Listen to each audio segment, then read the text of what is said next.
A lot of this isn't going to make sense to you, and I'm sorry about that. I'm just going to start at the beginning, with the house.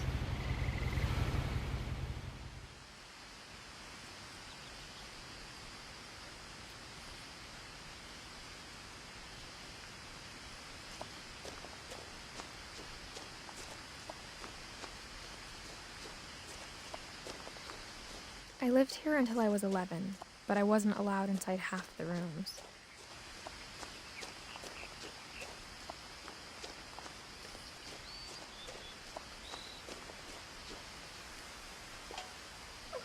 Inside the mailbox were bills from 7 years ago, marked urgent, open immediately.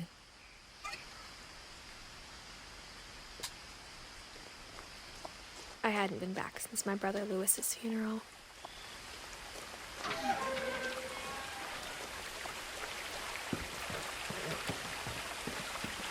In her will, my mother left me a key, but didn't tell me what it unlocked. Maybe she thought I'd know. Or she thought that the mystery would be enough to bring me back.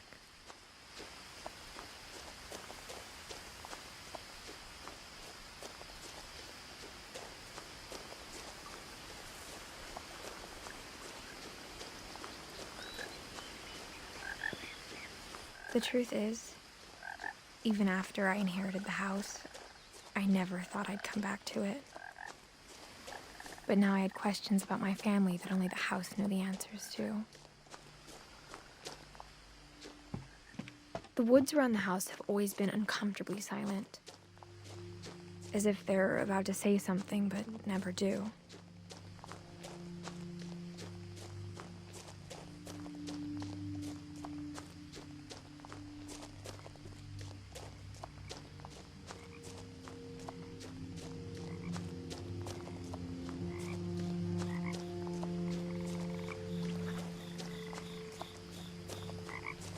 The house was exactly like I remembered it, the way I'd been dreaming about it.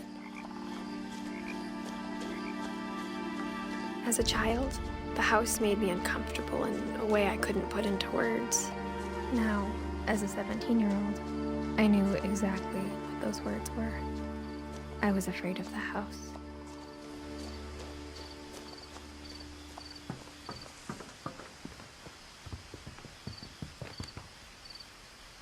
I hoped the key might unlock the front door.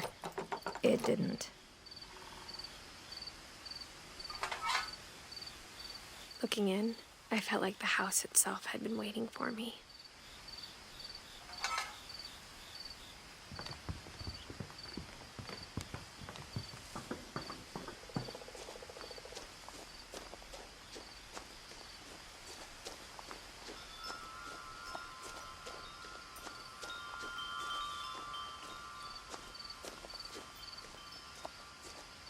The house felt like it had always been here. Even the swing set was older than my mother.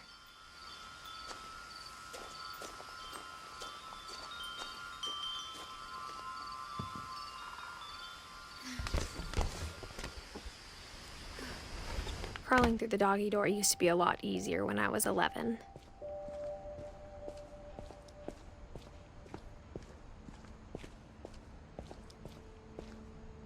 The power had been turned off the night we left. For the first time in years, I felt like I was home.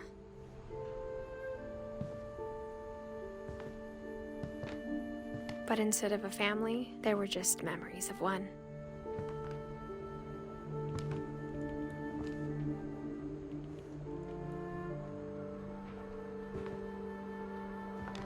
Like how after Lewis started working at the cannery, we all got sick of eating salmon. Except our cat, Molly. Or how only one restaurant would deliver to our house, so we had Chinese a lot.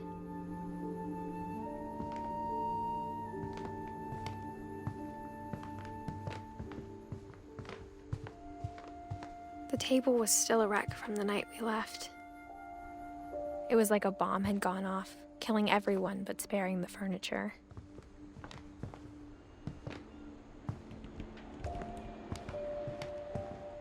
My mom was the only one of us who could imagine Great-Grandma Edie living in a nursing home.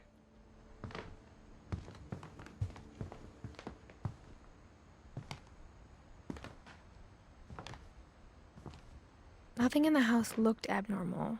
There was just too much of it, like a smile with too many teeth.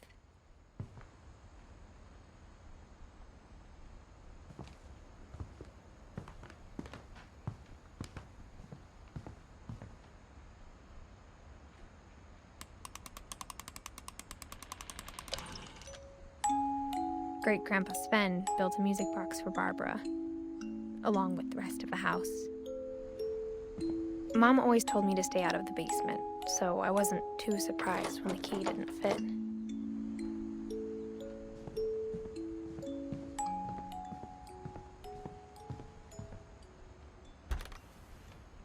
Edie told me once that every Finch who ever lived is buried somewhere in the library.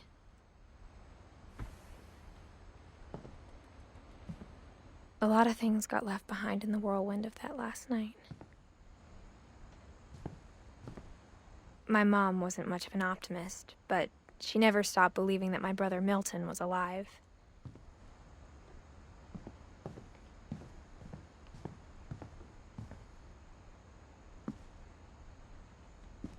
After Milton disappeared, Mom sealed up all the bedrooms. Then Edie retaliated and drilled peepholes.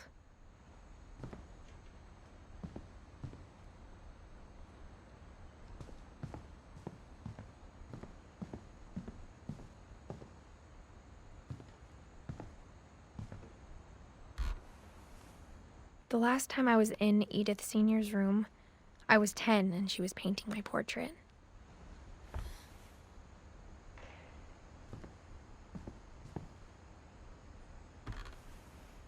As a kid, I just assumed every house had peepholes and sealed rooms you weren't allowed inside of.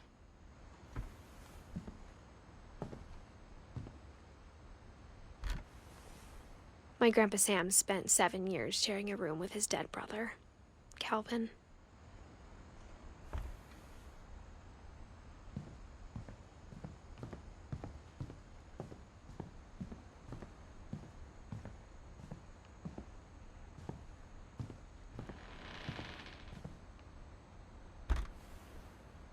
Molly always seemed like a girl I could imagine being friends with, if she hadn't died in 1947.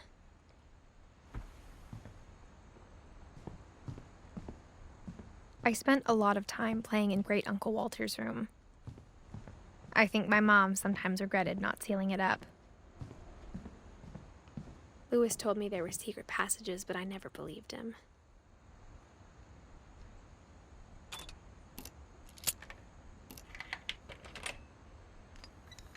Turns out, my mom was really good at keeping secrets. Now it was time to find out what my mom had been afraid of. From the paintings on the wall, it was clear my brother Milton had been here before me.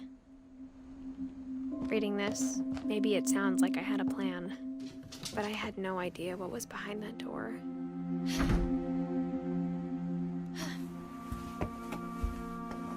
Just like I had no idea where all this was gonna lead.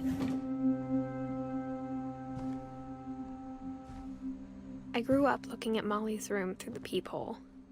Being inside for the first time, I felt like I'd stepped behind a painting.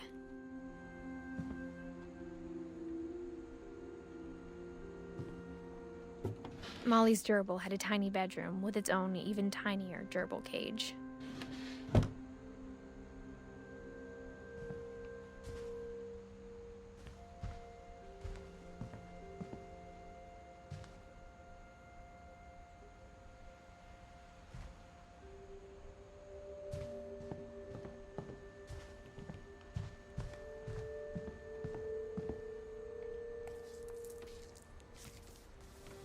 December 13th, 1947.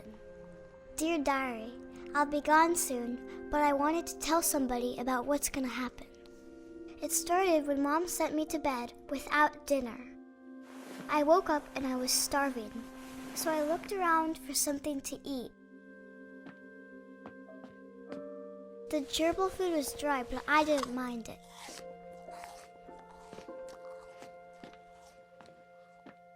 My Halloween candy was all gone. Mom, can I come out now? Sweetheart, it's late. Go to sleep.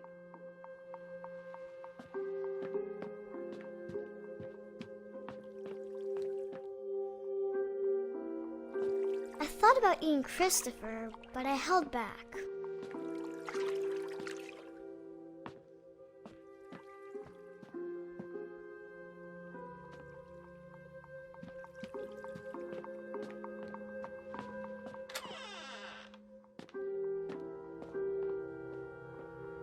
I ate a lot of things that night.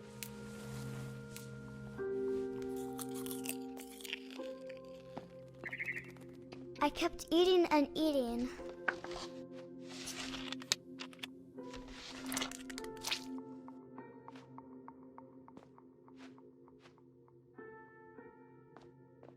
Then I heard chirping outside my window. It was a barn swallow going back to her nest. I reached out for her.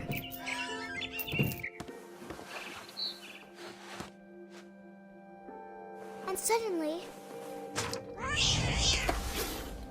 I was a cat.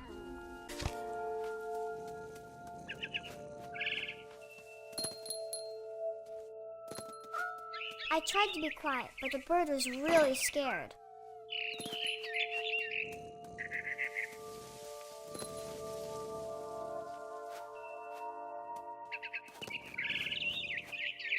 Mom and Dad didn't even look at me.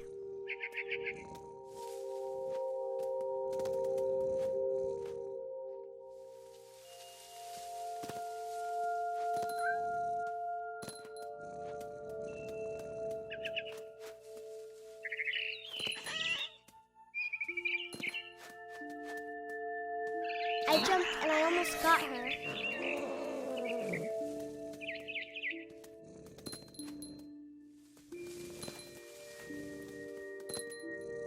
I could tell she was getting really tired. Now I was up in the big tree. I promised Dad I wouldn't climb it anymore. All I cared about was eating that mama bird.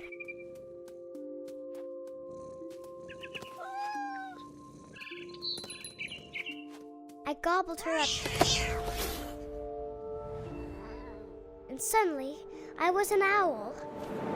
First, all I heard was the wind. Then I heard little teeth nibbling in the grass.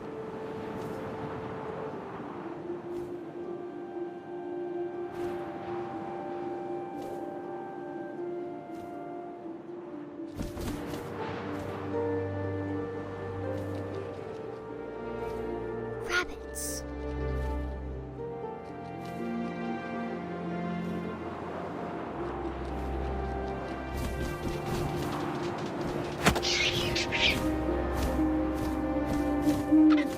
I imagined his face looking up and seeing mine through my talons.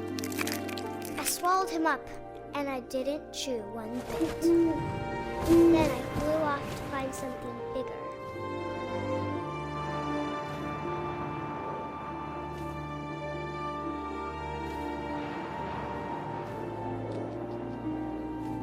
A mama rabbit.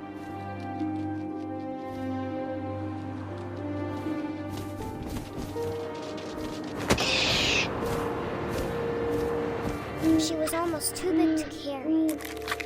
I started choking, but I couldn't stop eating. And suddenly, I was a shark.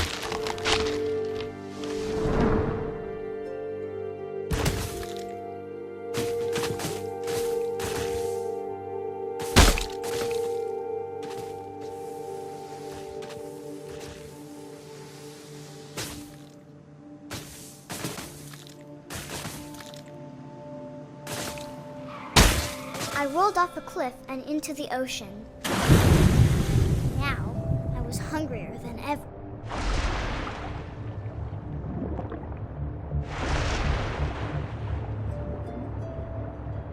I wanted fat, juicy seals.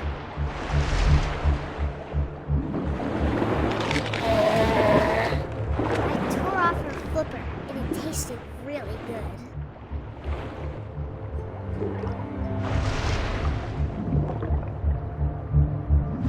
Grabbed on tight.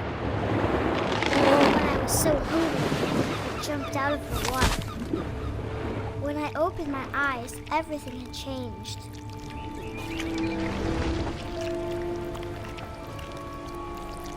Now I was a monster, and I smelled people everywhere.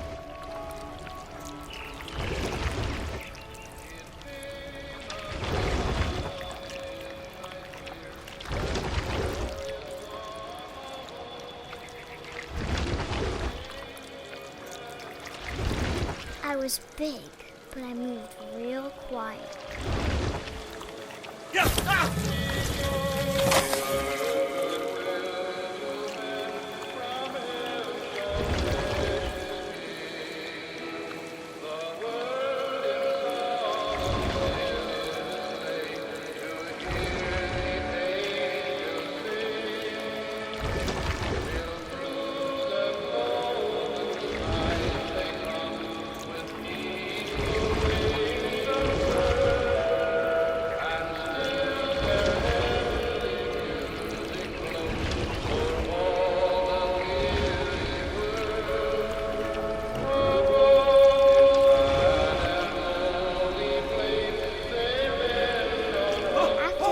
Passenger, I was still hungry. And to cross the water, I smelled something new. Something I had to have, so I swam towards it.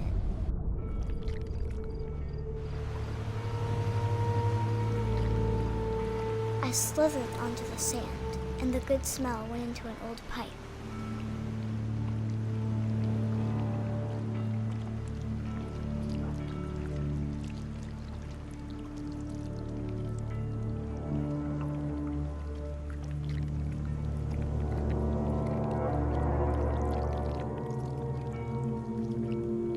I got closer and closer.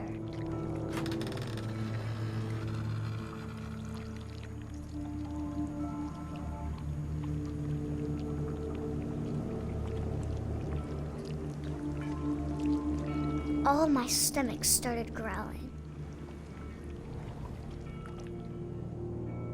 And suddenly, I was me again. I held my breath for a long time, but I couldn't hear anything. I think it's waiting for me to fall asleep. But it's not going to wait much longer. It needs to feed, and we both know I will be delicious.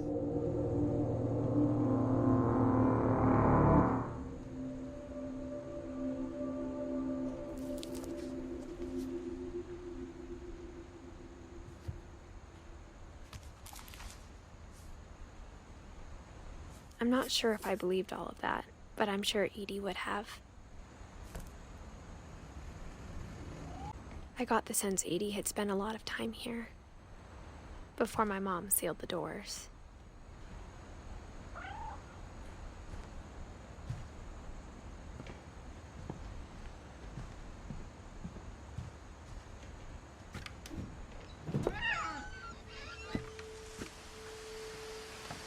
This will be obvious later, but my mom never told me any of these stories.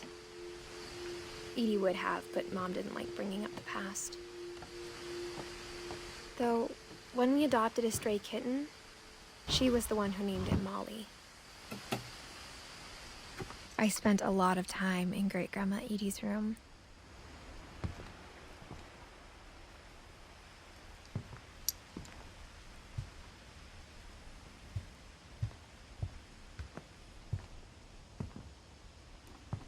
We got along, and it was a good place to hide from my mom.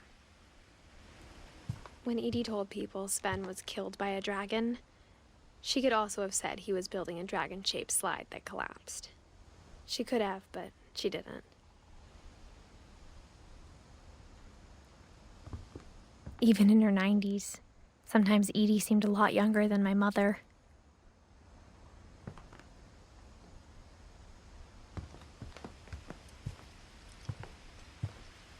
Louis died a week before we left, but Edie had already started to memorialize him. Edie knit me a new pair of gloves every year, just in time to replace the old ones.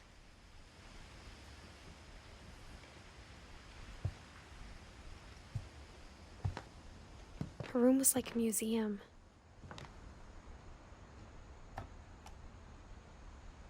For 500 years, the Finches have been famous throughout Norway for their fortune and misfortune. Odin Finch buries the latest victims of the family curse, his wife Ingeborg and their newborn son, Johan. On January 7th, 1937, he set sail with his family and his house, hoping to leave the curse behind. But 40-foot waves off the coast of Washington send the house and Odin to the bottom of the sea. Odin's daughter Edie, with husband Sven and baby Molly, step ashore on their new home, Orcas Island. Odin Finch is the first to be buried in the new family cemetery. His daughter Edie is already dreaming of a new Finch house.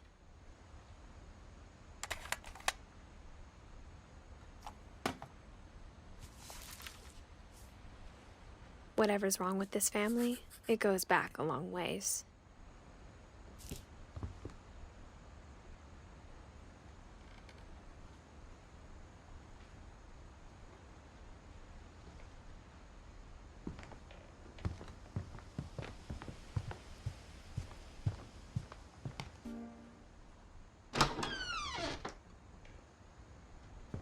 The only trace Grandpa Sam's first wife Kay left on the house was the pink bathroom. It was a pretty big trace.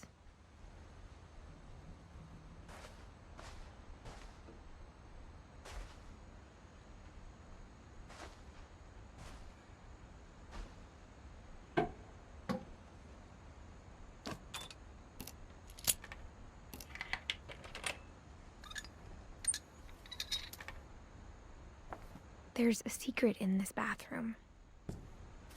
It's in the last place you would look. It isn't in the cupboard. It's hidden in this book.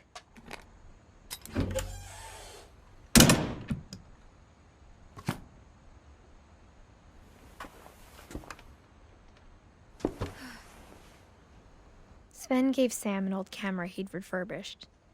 He never put it down.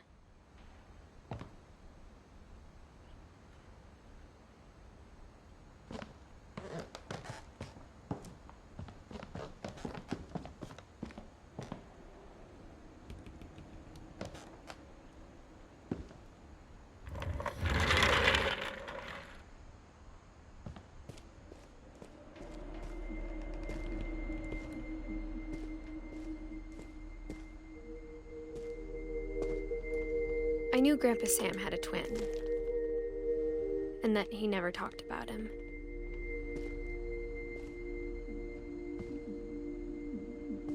I guess my grandpa didn't like history any more than my mom did.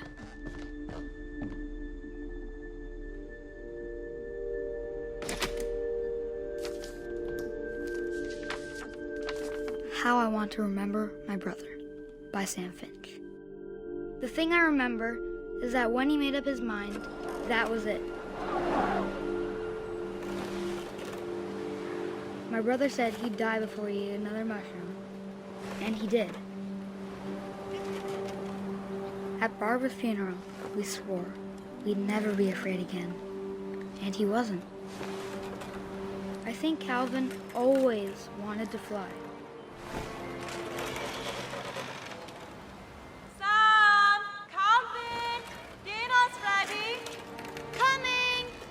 But that day, he finally made up his mind to do it. I told him going around was impossible. Maybe if I hadn't said that.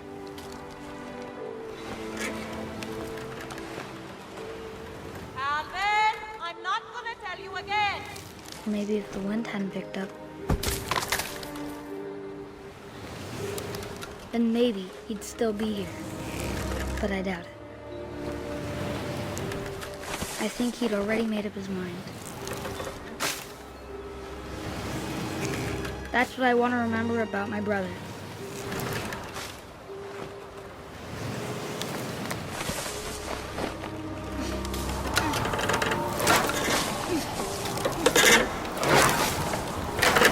The day he made up his mind to fly. And he did.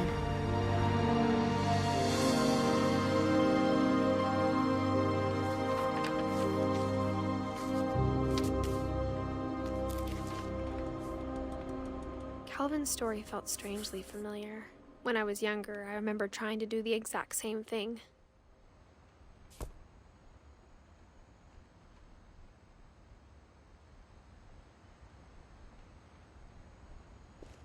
After the funeral, Edie roped off Calvin's half of the room.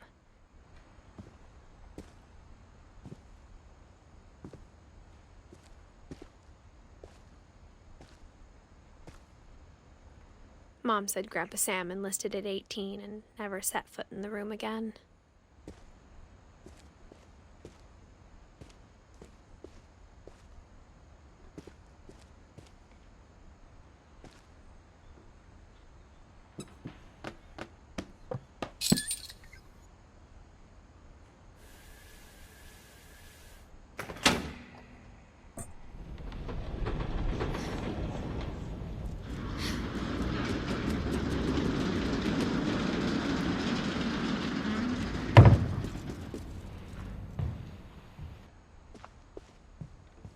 The passages were a pretty tight fit.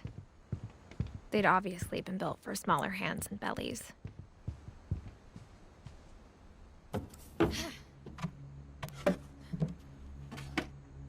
Growing up, I always thought of Barbara as a child star.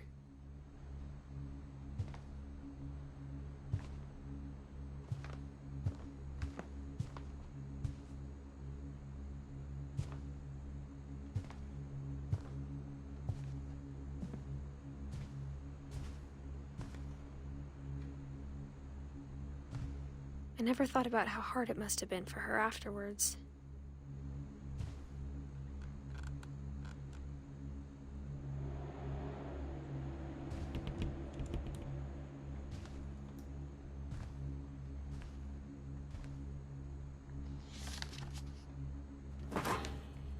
Of all the stories people wrote about Barbara's death, I'm surprised Edie saved this one.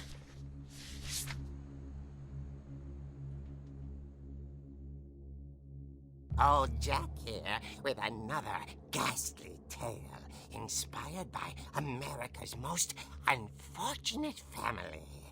I'm calling it The Surprise Ending of Barbara Finch. As a child star, Barbara was famous for her scream. Now at 16, she was all washed up. A has-been. But in a lucky break, she'd been asked to perform her signature scream at a local convention for monster movie fans. It was just the boost her career needed. Unfortunately, her scream hadn't aged well. Getting better. I think you just need the right motivation. Her biggest fan and current boyfriend, Rick, was about to demonstrate when... Now that was a great scream. It was Barbara's father, Sven.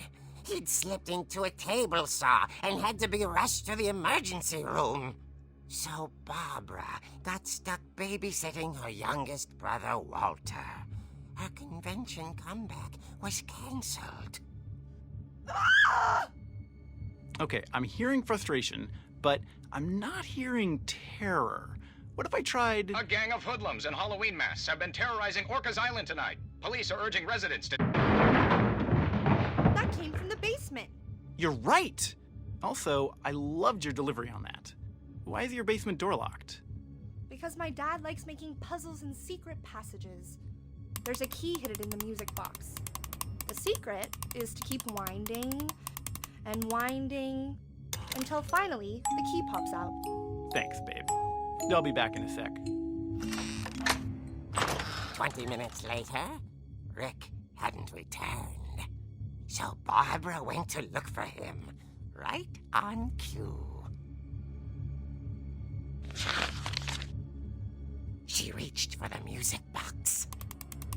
And as she wound the key, she listened for Rick, but the house was silent.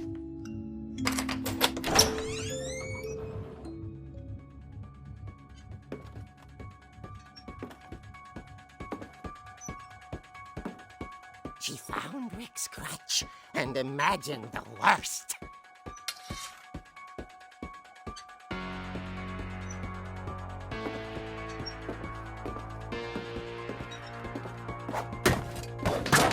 The gang's leader is the infamous Hookman killer, Dr. Carl Hamill, who impaled and then ate his family 10 years ago tonight. The old fridge rattled and grew still.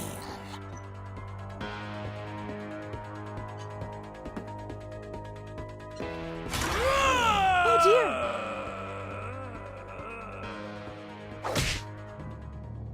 Oh! Rick? Barb, relax. I was just trying to scare you to help you find your scream. Well, I'm not scared, Rick. I'm furious. Then act furious. All I'm getting from you now is that you're hurt and confused and you're... She threw him out, but she kept a little something to remember him by. Barb, have you seen my other crutch?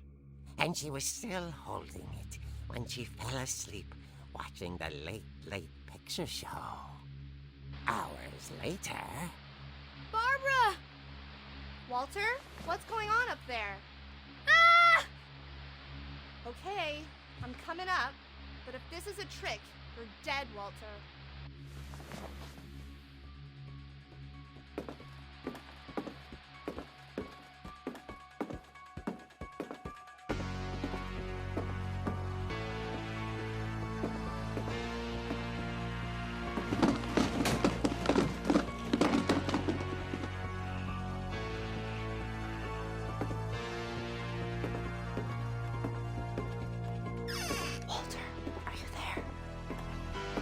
Walter had vanished, but his bedside radio was still on. Orcas Island police describe the man as 6 feet tall, with a steel hook for a hand. Residents are urged to lock all doors and windows and notify the police of any suspicious activity. Barbara turned, saw the Hookman, and was speechless. He was quite smashing.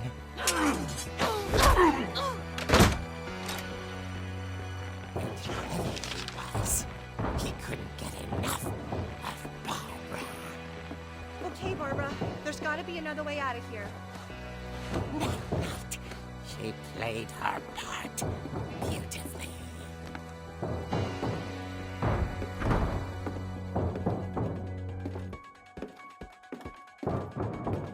Molly's door hadn't been opened in years. The hinges groaned.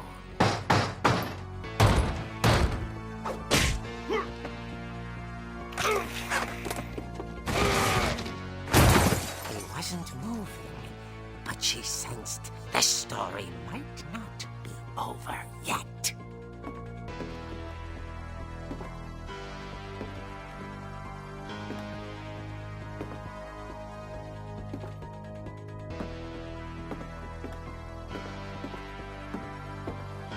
The Hookman had vanished. She listened for his breathing, but all she heard was...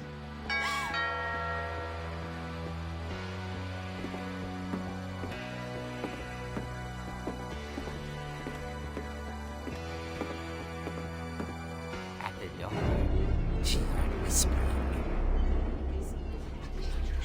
It was coming from inside the house.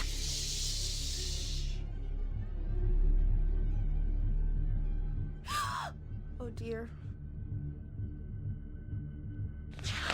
The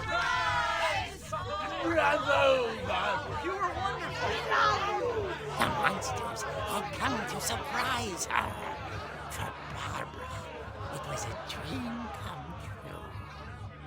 Then she saw what kind of monsters they were, and she realized what was about to happen. She was going to be famous. And with her final breath, Barbara Finch gave the performance of her life.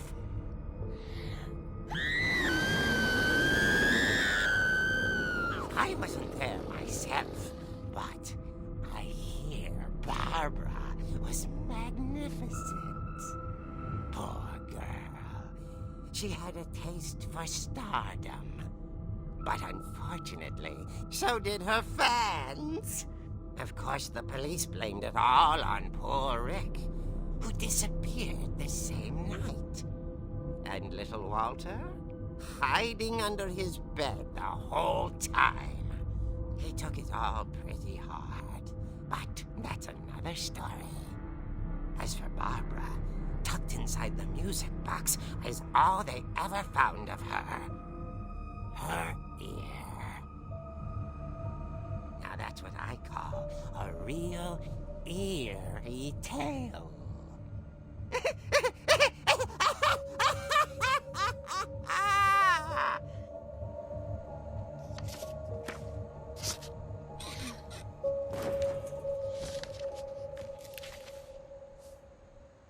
Edie told me all Barbara wanted was to be remembered, as absurd as that comic was. Maybe what Edie saw was a happy ending.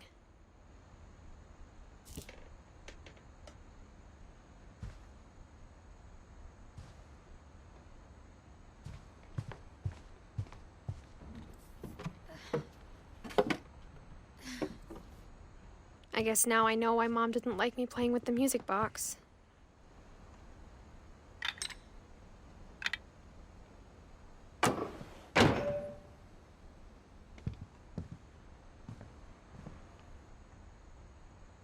Edie's father, Odin, built the original house. Whenever people ask me about my family, the first thing they always want to know about is Barbara.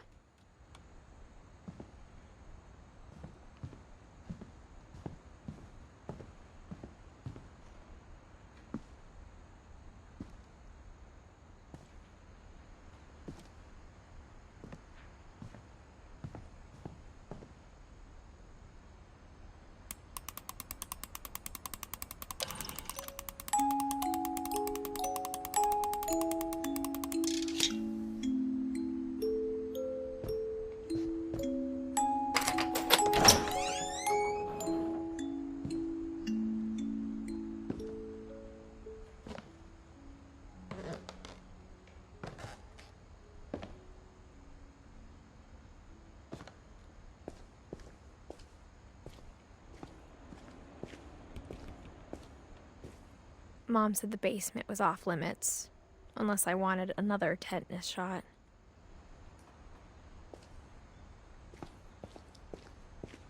I saw Edie sneak down to the basement once, carrying packages. I thought maybe she was hiding presents.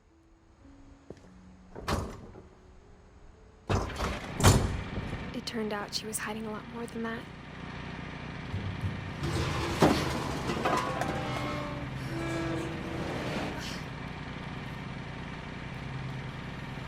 I remember asking Mom once about where Walter had gone. She said after Barbara died, he got as far away as he could. If there's a pattern in all these stories, I think it's that none of us has gotten very far.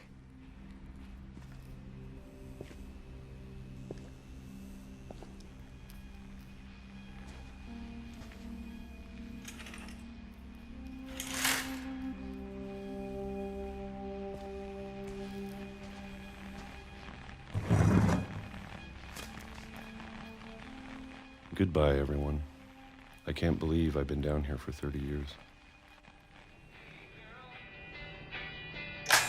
On that first day, after the shaking started, I didn't think I'd survive a week.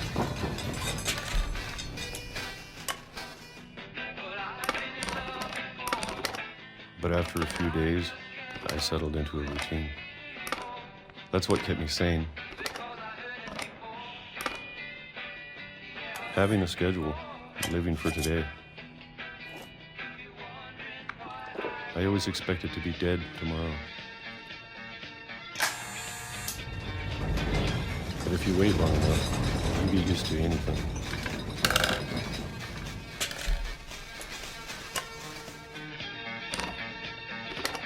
Even a monster on the other side of the door starts to feel normal.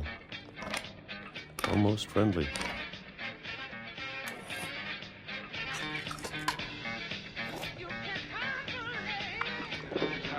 And then one day, everything just stopped. Whatever that thing was, it was gone. Maybe it got tired of waiting. Or maybe I just got tired of being afraid.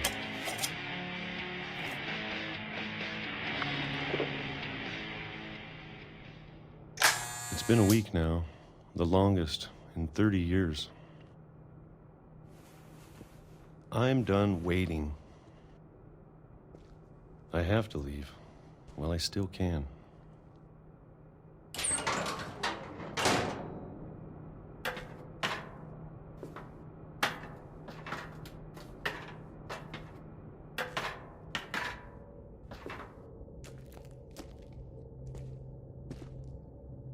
I know it's out there somewhere. Whatever killed Barbara and Molly and Calvin. Maybe this is all a mistake. But I need to stop living the same day, even if it kills me.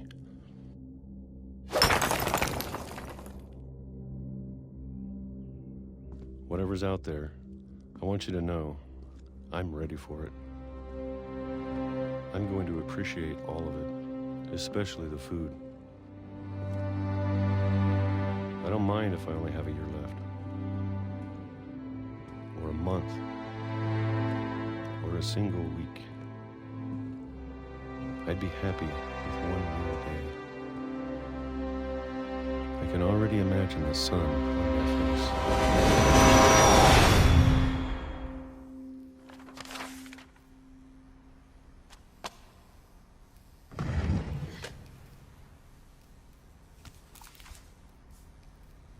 Walter died when I was 6. I can't believe my mom never told me he was down here.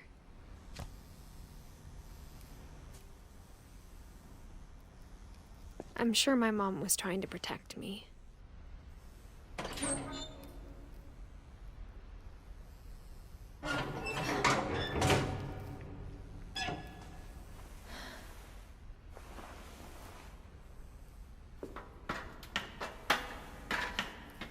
Maybe she was afraid I'd end up like Walter. But if she never told me about an uncle under the house, I can only imagine what else she was hiding. I don't want to make the same mistakes she made. Trying to bury something that's still alive. Now that there's only one of us left, or maybe 2,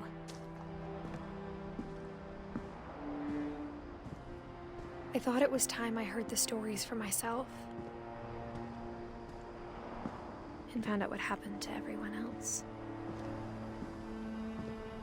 But now I'm worried the stories themselves might be the problem.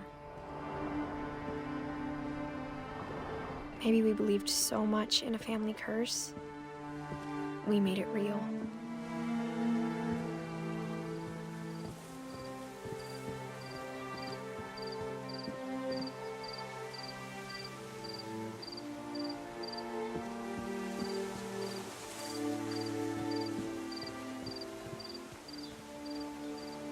I don't know if I should even be writing this.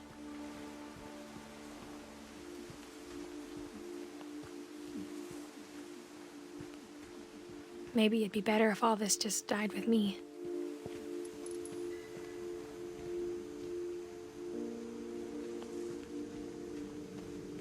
But I thought you should know about your family.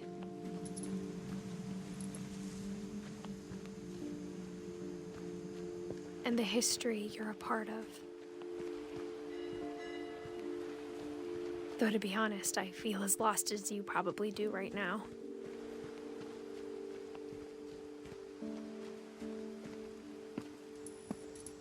I think the people in these stories believed them, for what that's worth.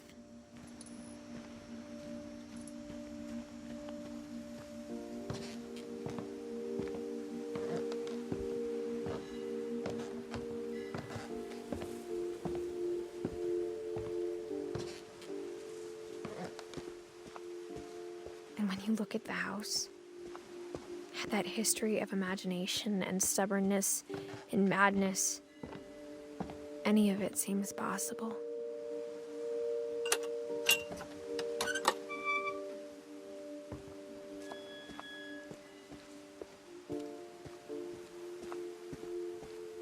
I think we've been surrounded by death for so long, we've just gotten used to it.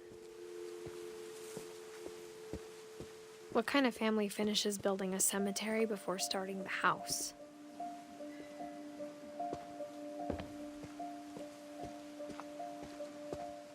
It's embarrassing for me to admit this, but the pet cemetery made me more uncomfortable than the human one. 3 of the gerbils were mine, and 2 had been my fault.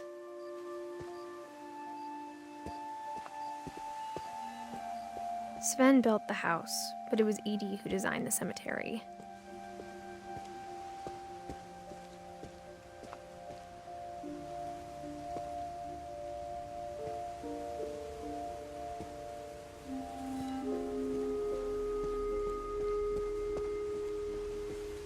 I'm sure Odin's monument had been Edie's idea.